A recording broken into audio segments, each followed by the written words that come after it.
Children's, previous lecture में हम discuss कर चुके हैं इलेक्ट्रिक फ्लक्स के बारे में और मैंने दो फॉर्मूले बताए थे। एक flux through an area element d phi equal to vector E dot vector d S, और एक क्लोज सरफेस के थ्रू मैंने बताया था बच्चों phi equal to close integration of vector E dot vector d S. आज हम बात करने वाले हैं गॉस थ्योरम। ये फ्लक्स से रिलेटेड है। अगर फ्लक्स किसी क्लोज सरफेस के थ्रू निकालना है और कोई चार्ज अंदर रखा हुआ है तो उससे रिलेटेड ये थ्योरम है बच्चों। और ये थ्योरम कहती है that the total electric flux through A Gaussian surface is always 1 upon epsilon 0 k times the net charge within the Gaussian surface, right? बच्चों ये गॉसियन सरफेस क्या है पहले बात कर लेते हैं।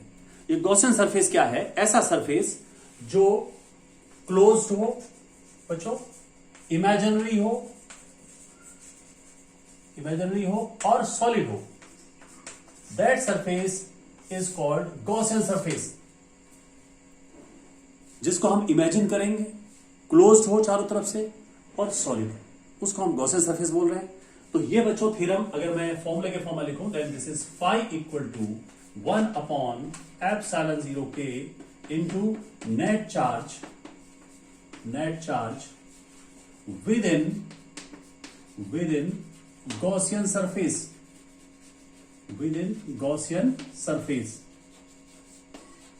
ये बच्चों आपको फॉर्मूला याद रखना होगा गॉस थ्योरम से रिलेटेड। इसका स्टेटमेंट मैं फिर रिपीट कर रहा हूं।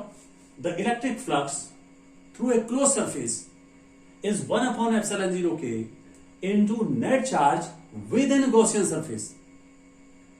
बच्चों ध्यान दीजिएगा दो बातों पर। एक तो ये फ्लक्स है क्लोज सरफेस के थ्रू, केवल क्लोज सरफेस के थ्रू, एरिया एलिमेंट के लिए नहीं कर सकते।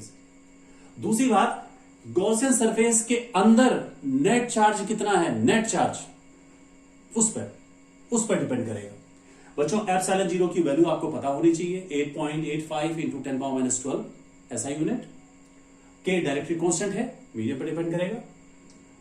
इसको बच्चों हम सबसे पहले इसका प्रूफ करते हैं जिससे कि आपको ये समझ में आ जाए कि हम कैसे प्रूफ करेंगे। प्रूफ हम बच्चों सिमेट्रिकल सरफेस के लिए भी कर सकते हैं और किसी जनरल सरफेस के लिए भी कर सकते हैं। मैं जनरल सरफेस से इसका प्रूफ बताता हूं जो सभी चीजों के लिए एप्लीकेबल होगा। सपोज बच्चों हमारे पास एक गॉसियन सरफेस है। सपोज बच्चों एक ऐसे मैंने कोई भी ऐसा मान लिया एक गॉसियन सरफेस है and suppose there is a charge inside it plus q is the charge here. और हमने बच्चों ये प्रूफ करना है, फ्लक्स निकालना है, टोटल प्रूफ करना है कि ये चार्ज पे डिपेंड करेगा। एक सबसे पहले हम क्या काम करते हैं, एक एरिया एलिमेंट ले लेते हैं बच्चों। एक एरिया एलिमेंट ले लिया, बहुत छोटा सा लिया पॉइंट की तरह, और यहां पर इसके पॉइंट पर हम इंटेंसिटी का डायरेक्शन देखते हैं। पहले ऑब्वियस है हम पॉजिटिव चार्ज इमेजिन करेंगे। ये चार्ज बच्चों क्या करेगा, उस चार्ज को, ये उस चार्ज को जो पॉजिटिव चार्ज इमेजिन करेंगे उसको ये रिपेल करेगा। ये इंटेंसिटी का डायरेक्शन है बच्चों। ये एरिया जो है मैंने ये ds ले लिया, एरिया को ले लिया ds, स्मॉल एरिया एलिमेंट। अब बच्चों हम एरिया वेक्टर का डायरेक्शन लेंगे। एरिया वेक्टर का डायरेक्शन कैसा होना चाहिए, it should be outward and normal. बात कर चुके हैं पहले। अब यहां पर नॉर्मल कैसे ड्रॉ करेंगे, क्योंकि सरफेस सिमेट्रिकल नहीं है।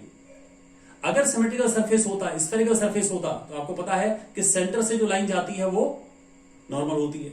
यहां हमारे पास सिमेट्रिकल सरफेस नहीं है तो मैं काम करता हूं, एक इसका सेंटर मान लेता हूं। Suppose this is the centre of the body, और यहां से अगर मैं कनेक्ट कर दूं इसको तो मैं ये कह सकता हूं कि ये डायरेक्शन हो जाएगा बच्चों एरिया वेक्टर रफली।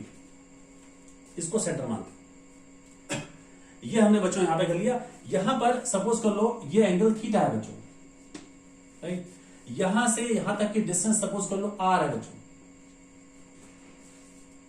तो इससे हम आगे बढ़ते हैं, इस सरफेस के लिए प्रूफ करते हैं। फाई इक्वल टू बच्चों क्या होता है, फाई इक्वल टू जो बेसिक फॉर्मूला है वो हम बात कर चुके हैं पहले, vector E dot vector ds। ये पहले से फॉर्मूला था आपके पास क्लोज सरफेस के थ्रू, मैंने इसको यूज कर लिया। यहां पर थोड़ा इसको आगे बढ़ाते हैं। क्या कर देंगे बच्चों, हम यहां पर E और ds के बीच में कितना एंगल है, थीटा। तो E डॉट ds को लिख देते हैं E ds cos थीटा, ठीक है।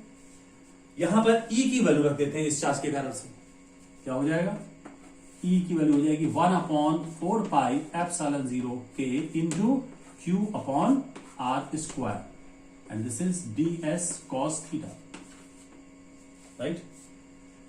इसमें बच्चों ये चूंकि थीटा के रिस्पेक्ट में ये बाहर हो जाएगा, q अपॉन 4 एप्सिलॉन 0 के कांस्टेंट है तो बाहर कर देता हूं and this will be integration of this close integration ds cos theta upon r square, close integration, right. अब बच्चों ये ध्यान दीजिएगा कि ये ds cos theta by r square ये एक इंपॉर्टेंट टर्म है। ये ds cos theta by r square को बोल देते हैं solid angle, this called the solid angle subtended by the area element at plus q charge, यानी कि इसकी वजह से जो सॉलिड एंगल बनता है यहां पर, अगर बच्चों बात करें मैं इसके कॉर्नर को मिला दूं यहां पर, तो ये एंगल जो है इसको हम बोलते हैं this angle is d omega, solid angle. There is a solid angle subtended by this area element at charge plus q, तो इसकी जगह पर मैं कर देता हूं यहां पर फाइव इक्वल टू बच्चों हो जाएगा q अपॉन 4 एप्सिलॉन 0 के इंटू इसको कर देता हूं integration of D omega, right. इसको अब ये बात करते हैं कि सॉलिड एंगल पूरे के लिए, पूरे होल बॉडी के लिए बच्चों जो सॉलिड एंगल होता है पूरे क्लोज सरफेस के द्वारा जो बना हुआ सॉलिड एंगल होता है किसी पॉइंट पे, that is always equal to 4 तो ये क्या हो जाएगा q अपॉन 4 एप्सिलॉन 0 के into 4 is cancelled, so it is 1 upon epsilon 0 k into net charge within Gaussian surface, within Gaussian surface।